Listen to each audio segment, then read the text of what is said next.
If you've checked out the item shop today, you may have noticed that LEGO Fortnite released a new build kit for Lockie's Lighthouse. And I think Epic's trolling me, because I just finished making my own lighthouse a couple days ago. If you saw my video from a couple weeks ago where I replaced my monorail and elevator with an angled monorail, you might have noticed that my elevator was also acting as my village beacon. Since I no longer had a place for it, I thought a lighthouse would be a nice addition to the island and could double as a new beacon. So let's take a look at Lockie's Lighthouse and then take a look at the one I built. In the item shop, the picture looks pretty cool, and I like that it has those curved walls, which was missing up until the Star Wars bundle came out, and I like that they're adding additional odd-shaped pieces. The decor items, I'm 50-50 on.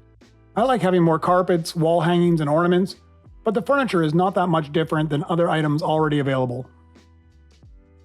My lighthouse is 7 stories high, plus the additional top floor where the light beacon sits.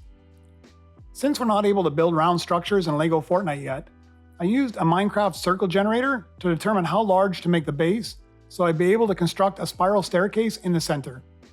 I added a small cabin on the side so the lighthouse keeper has a place to stay, although I haven't seen him at work yet.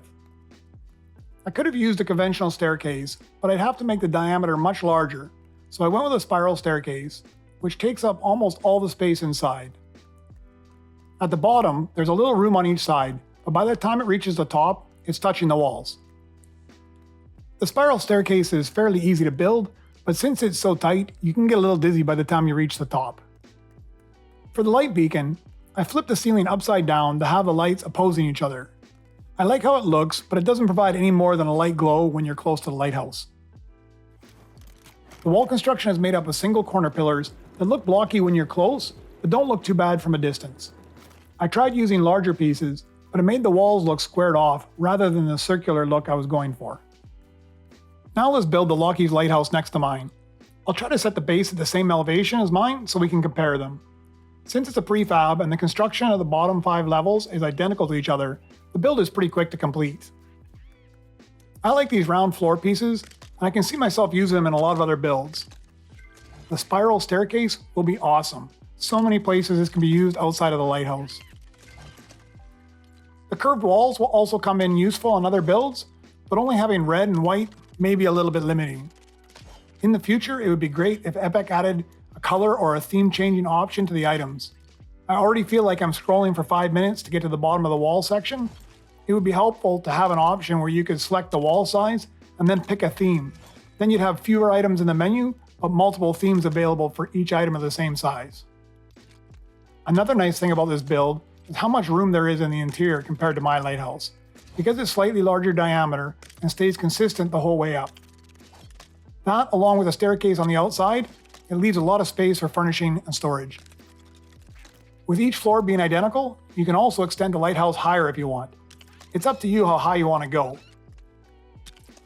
I may try flipping this on its side somewhere in the future to make a large tunnel rather than a building. Again, there are more odd-shaped flooring pieces that can come in useful in a lot of other builds, along with these railings that make the 45-degree angles.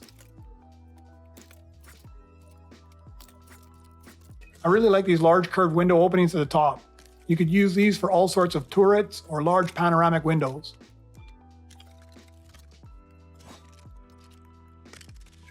Having a cone for a roof is also a nice addition. It's just too bad it doesn't come in any other colors than red. This large light at the top is also a nice touch.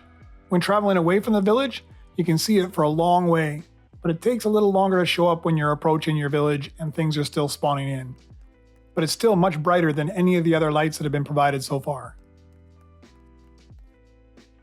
It's slightly lower than the lighthouse I built, but since you can continue to add levels, you could easily make it taller, which is probably what I would do if I was to keep it. It looks a little short. Maybe 2 more levels would be about perfect.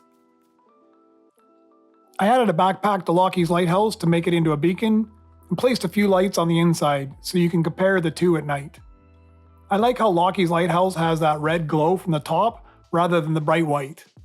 And when you get farther away, the red is replaced by the bright light you'd expect from a lighthouse.